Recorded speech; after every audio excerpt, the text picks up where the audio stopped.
السلام علیکم ورحمۃ اللہ وبرکاتہ حامدا و مصلیا و مسلما دائما ابدا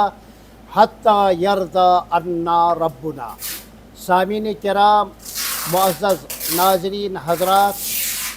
اس وقت ہم الحاج رفیق محترم جناب عبد المنعم صاحب رحمانی حفظہ اللہ الباری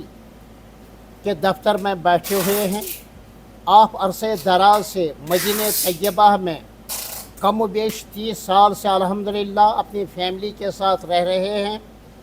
ماشاءاللہ خدمت کا جذبہ ہے۔ تجارت کے حوالے سے آپ کا یہاں رہنا ہے فیملی کے ساتھ۔ اللہ خوب برکتیں عطا فرمائے اور مدینہ پاک کی نسبت سے اللہ ہم سبوں کو قبول فرمائے۔ اس وقت گرامی قدر رفیق محترم عالم ربانی ہمارے دوست حضرت مولانا مفتی نذیر احمد صاحب قاسمی حفظہ اللہ الباری تشریف فرما ہیں۔ دفتر میں ہم بیٹھے ہوئے ہیں۔ میں مفتی صاحب سے عرض کرنا چاہوں کہ آپ کی یہاں تشریف آوری حج کی نسبت سے مکہ شریف میں اور مکہ شریف میں مناسک کے حج سے فارغ ہونے کے بعد مدینہ طیبہ کی حاضری بہت ہی سعادت مندی کی باعث ہے۔ یہ میرے لیے بھی اور آپ کے لیے بھی اور حاضرین مجلس سبوں کے لیے باعث برکت ہو۔ اللہ ہمیں اور ہمارے اہل و عیال اور متعلقین سبوں کو مدینہ پاک کی مکہ شریف کی حاضری بار بار نصیب کرے۔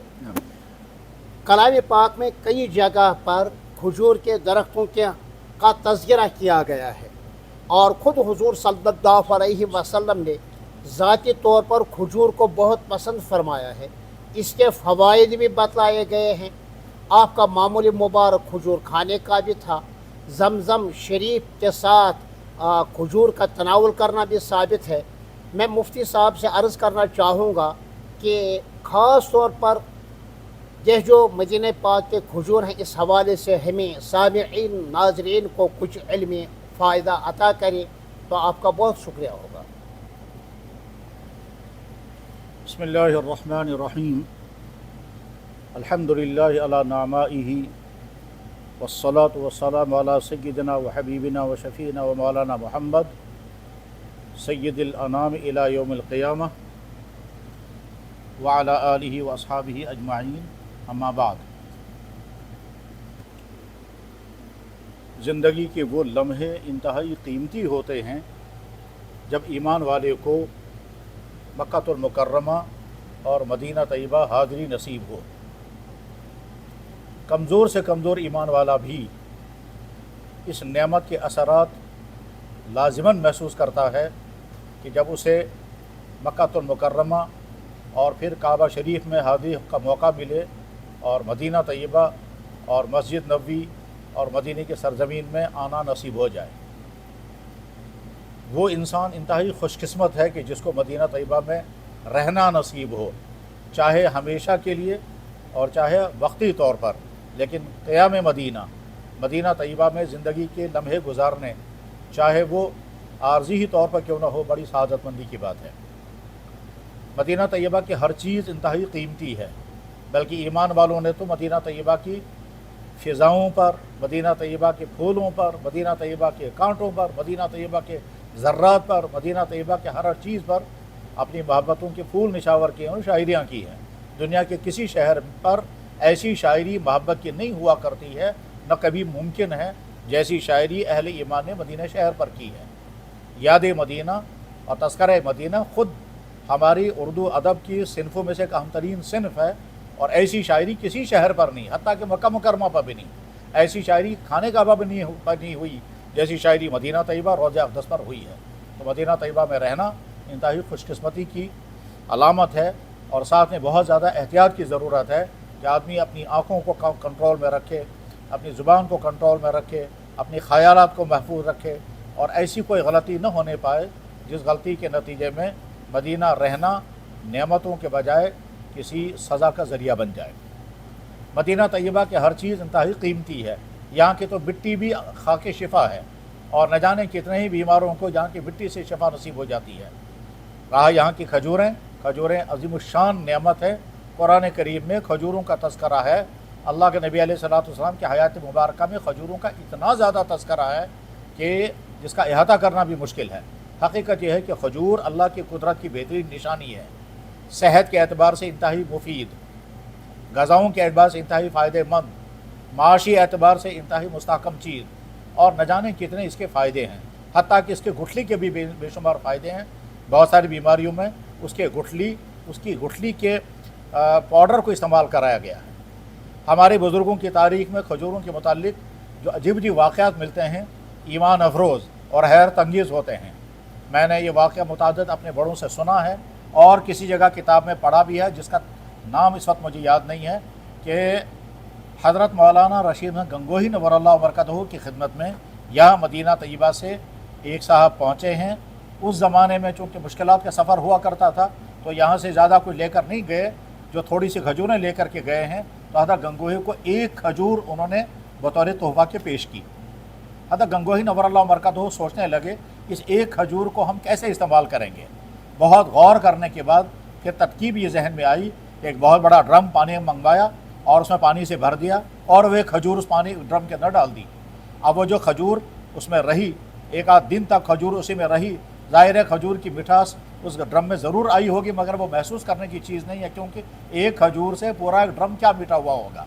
اس کے بعد پورے قصبہ گنگو اور اپنے تمام متعلقین کو اس ڈرم میں سے تھوڑا تھوڑا پانی نوش کرایا گیا۔ ہزاروں انسانوں نے اس پانی کو نوش کیا۔ اس کے بعد وہ جو کھجور کی گٹھلی نکلی، وہ کھجور کی گٹھلی نکال کر کے اس کو پیسا گیا۔ پیسنے کے بعد اس کا پاؤڈر بنایا، پھر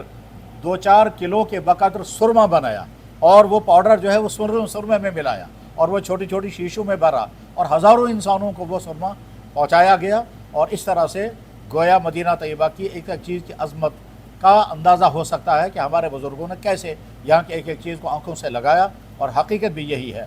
جس چیز کی نسبت اللہ کے نبی کے مقدس شہر کی ساتھ ہو وہ چیز انتہائی قیمتی ہے۔ یہاں کی سانسوں، یہاں کی فضاؤں میں اللہ کے نبی علیہ السلام کے سانسیں موجود، یہاں کی زمین میں اللہ کے نبی علیہ السلام کے مبارک آنسوں موجود، یہاں کی سرزمین میں ہم اس وقت احد پہاڑ کے دامن میں ہیں، اور احد پہاڑ کے دامن میں یہ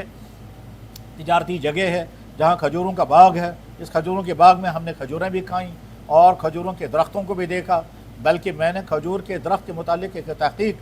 بہت عرصے سے میں جاننا چاہتا تھا، آج وہ تحقیق مکمل ہو گئی۔ وہ یہ کہ اللہ کے نبی علیہ السلام کی خدمت میں کھجور کے درخت کی چربی پیش کی گئی تھی اور آپ نے وہ تناول فرمائی، تو میں جاننا یہ چاہتا تھا کہ کھجور کی چربی کیسی ہوتی ہے۔ چنانچہ ہمارے بھائی عبد المنیم صاحب نے بتایا کہ کھجور کے درخت کی جڑ کے اندر کھوکھلا پن ہوتا ہے، اس کھوکھلے کے اندر، اس کھوکھلے پن کے اندر ایک چربی ہوتی ہے، بالکل اسی طرح سے جیسے ناریل کے اندر سے چربی نکلتی ہے وہی۔ اور یہ حدیث میں اس کا تذکر آتا ہے، جب اللہ کے نبی علیہ السلام کی خدمت میں کھجور کی چربی پیش کی گئی، اس وقت آپ نے فرمایا تھا کہ درختوں میں سے ایک درخت ایسا ہے جس کی مثال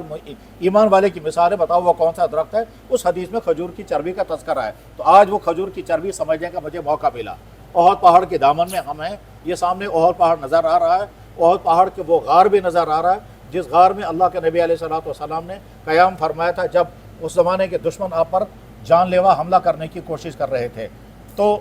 یہاں احد پہاڑ کے دامن میں کھجوروں کے باغ میں عبد المنیم صاحب کی معیت میں ہم یہاں بیٹھے۔ اللہ تعالیٰ شانہ مدینے کے برکات عطا فرمائیں، یہاں کا رہنا ان کے لیے برکتوں کا ذریعہ بنے اور ہم کو بھی یہاں رہنے کا سلیقہ نصیب ہو، اور یہاں سے وہ نعمت، ایمان والی نعمت، اتباع رسول والی نعمت اور اللہ کے نبی کا خاص تعلق والی نعمت لے کر کے ہم جائیں اس طرح سے کہ وہ دنیا اور آخرت میں ہم سب کے لیے رحمتوں کا، برکتوں کا اور کامیابیوں کا ذریعہ بنے۔ وآخر دعوانا ان الحمدللہ رب العالمین برحمتک یا ارحم الراحمین آمین۔ میں ایک اور بات عرض کرنا چاہوں گا، بہت سارے لوگوں پر مالی اور جسمانی استطاعت کے اعتبار سے حج فرض ہے، لیکن بہت سارے لوگ اس اہم ترین فریضے سے غافل ہیں، احساس ہیں، مجھے بھی احساس ہے اور ہمارے حضرت مفتی صاحب نے بھی ایک مرتبہ اس کا تذکرہ کیا اور بعض احباب نے بھی مجھ سے بھی اس کا تذکرہ کیا۔ میں عرض کرنا چاہوں گا جن لوگوں پر حج بیت اللہ شریف فرض ہے، مہربانی کر کے زندگی میں صرف ایک بار یہ فریضے خداوندی ہے، اس کے لیے آپ کوشش ضرور کر لیں، مکہ شریف مدینہ پاک ضرور آنے کی کوشش کر لیں۔ جن پر حج بیت اللہ شریف فرض ہے اور اب تک وہ اس فریضے کو انجام نہیں دے سکے، میں ان سے عرض کرنا چاہوں گا ان کی ٹھٹی پکڑ کر کم سے کم ایک مرتبہ اس فریضے کو آپ انجام دی، اس لیے کہ حدیث میں استطاعت کے باوجود حج بیت اللہ شریف نہ کرنے پر بڑی سخت وعید آئی ہے۔ میں رفیق محترم عالم ربانی مفتی شہیر حضرت مولانا مفتی نذیر احمد قاسمی صاحب سے عرض کرنا چاہوں کہ حج کے حوالے سے آپ کچھ ارشاد فرمائیں۔ حج کے متعلق گفتگو کرنے کے لیے ضروری ہے کہ ایک تفصیلی وقت ہو اور تفصیل کے ساتھ بات کی جائے۔ اللہ جل شانہ قرآن کریم میں فرماتے ہیں وَلِلَّهِ عَلَى النَّاسِ حِجُّ الْبَيْتِ، اللہ کی طرف سے لازمی حق ہے ایمان والوں پر کہ وہ اس کے گھر کی حاضری کے لیے حج کریں، یعنی ارادہ کریں، من استطاع الیہ سبیلا، جو وہاں آ سکتا ہو۔ اللہ کے نبی علیہ السلام نے ارشاد فرمایا کہ جس نے حج کیا اور حج کے دوران جو گناہ ہو سکتے ہیں، رفث اور فسق، ان سے بچا رہا، وہ حج کر کے واپس ایسے لوٹتا ہے جیسے آج ہی ماں کے پیٹ سے زندہ واپس آیا، جیسے ماں کے پیٹ سے آج ہی پیدا ہو کر کے آیا۔ لیکن جس انسان پر حج فرض ہو چکا ہو اور پھر بھی وہ حج نہ کرے، اس کے لیے نہایت سخت وعید ہے۔ اللہ کے نبی علیہ السلام کا مبارک ارشاد ہے جس پر حج فرض تھا، رکاوٹ کوئی نہیں تھی، پھر بھی اس نے حج نہیں کیا، مجھے کوئی پرواہ نہیں کہ وہ یہودی مرے گا یا نصرانی مرے گا۔ اس میں کوئی شک نہیں ہے، ہمارے معاشرے میں لاکھوں انسان ایسے ہیں جن پر حج فرض ہے، اس میں مرد بھی ہیں، اس میں خواتین بھی ہیں، وہ لاکھوں روپے غیر ضروری چیزوں پر خرچ کرتے رہیں گے، شادیوں پر، فنکشنوں میں، اور خدا نخواستہ جب بیمار ہوتے ہیں تو بیماریوں پر لاکھوں خرچ کرنے پڑتے ہیں، لیکن اللہ کا فریضہ ادا کرنے کے لیے نہ ان کا ارادہ ہے، اس فریضے کے ادا نہ کرنے پر ان کو کوئی افسوس بھی نہیں، اور بے شمار لوگ اس حال میں رخصت ہو رہے ہیں، دنیا سے جا رہے ہیں، ان پر حج فرض ہو چکا ہوتا ہے، اور جب حج فرض ہو چکا ہوتا ہے اور حج وہ ادا نہیں کریں گے تو لازماً آخرت میں ان کی پکڑ ہوگی۔ اللہ کو اسے معاف کرنے کی قدرت ہے، اللہ تعالیٰ ہر گناہ معاف کر سکتے ہیں، لیکن ضابطے کا تقاضا یہ ہے کہ جس پر حج فرض ہو چکا ہو اور وہ حج نہ کرے تو وہ اللہ کے ہاں مواخذے والا ہوگا۔ اسی لیے لازم ہے کہ جس انسان پر حج فرض ہو گیا وہ خود حج ادا کرے، اور اگر وہ عمر اسٹیج پر آ گیا کہ وہ حج ادا نہیں کر سکتا، بڑھاپے کی وجہ سے، کمزوری کی وجہ سے، بیماریوں کی وجہ سے، اس پر لازم ہے کہ وہ اپنے گھر والوں کو وصیت کرے کہ مجھ پر حج فرض تھا، وہ میں ادا کر نہ سکا، میرا حج بدل ضرور کرا دینا۔ اور اگر کسی نے وصیت کر دی، اس کے وارثوں کو وہ وراثت تقسیم کرنے کا حق ہی نہیں ہے تب تک جب تک کہ حج کا فریضہ ادا نہ کر لیں، اور حج کا فریضہ ادا کرنے کے لیے جو رقم چاہیے وہ رقم الگ کرنی ہوگی، اس کے بعد بھی باقی وراثت تقسیم ہوگی۔ اور اگر کسی انسان پر حج فرض تھا، اس نے خود بھی نہیں کیا، اس نے وصیت بھی نہیں کی، تو اس کی اولاد پر کم سے کم لازم ہے کہ اپنے باپ کو پکڑ سے بچانے کے لیے وہ جو طرح طرح کی رسموں پر لاکھوں روپے آپ اڑا دیتے ہیں، وہ جو رسموں پر اور وہ جو دن مناتے ہیں، کہیں چوتھا اور کہیں چہلم، کہیں 15واں، اور اس میں دعوتیں اڑاتے ہیں، اس سے کہیں زیادہ بہتر یہ ہے کہ اپنے باپ اور ماں پر جو حج فرض ادا ہوا لازم ہوا ہے وہ فرض ادا کریں، تاکہ ہمارے والدین وہاں کی اس پکڑ سے بچ جائیں۔ کتنے شوہر وہ ہیں جن کی بیویوں پر حج فرض ہیں، ان کے کیا ہی نہیں، کتنے شوہر وہ ہیں جن پر حج فرض ہے، بیویوں کو پرواہ ہی نہیں ہے۔ غرض یہ کہ حج فرض ہو چکا ہو اور آدمی ادا نہ کرے تو انتہائی خطرناک چیز ہے، بہت ہی زیادہ خطرناک چیز ہے۔ ایمان والا ویسے کتنا ہے کمزور ایمان والا کیوں نہ ہو، اس کو تو اللہ کے گھر میں حاضر ہونے اور مدینہ طیبہ میں حاضری کا ایمانی شوق ہوا کرتا ہے، لیکن اس کے بعد بھی اگر کسی انسان کے اندر یہ جذبہ نہیں ہے تو اس کا اپنی ایمان کے متعلق بڑی سنجیدگی کے ساتھ سوچنا چاہیے کہ میرا ایمان اصل و اصل حالت میں ہے ہی بھی یا نہیں۔ اللہ تعالیٰ شانہ اس بات کو جن جن تک پہنچے ان کو سوچنے اور فکر کرنے اور ان کے لیے اس کو لمحہ فکریہ بنائیں، اور یہ سوال یا نشان ان کے سامنے آ جائے اور فریضے کو ادا کرنے کا جذبہ ان کے اندر پیدا ہو جائے۔ وآخر دعوانا ان الحمدللہ رب العالمین برحمتک یا ارحم الراحمین۔ رفیق محترم سے ایک اور سوال پوچھنا چاہتا ہوں، وہ یہ ہے کہ اگر کسی پر حج بیت اللہ شریف فرض نہیں ہے، مالی استطاعت نہیں ہے، گنجائش نہیں ہے، میری ایک درخواست ہے کم سے کم عمرہ کی نیت سے وہ مکہ شریف ضرور آئے، وہ مدینہ پاک کی زیارت ضرور کرے۔ اگر اس پر حج بیت اللہ شریف شرع کے قانون کے مطابق فرض نہیں ہے، مگر کم سے کم زندگی میں ایک بار عمرہ کے لیے ضرور آئے، مکہ شریف میں کچھ دن گزارے۔ طواف کہاں مل سکتا ہے مکہ شریف کے علاوہ؟ عمرہ کہاں مل سکتا ہے مکہ شریف کے علاوہ؟ حدیث میں آیا ہے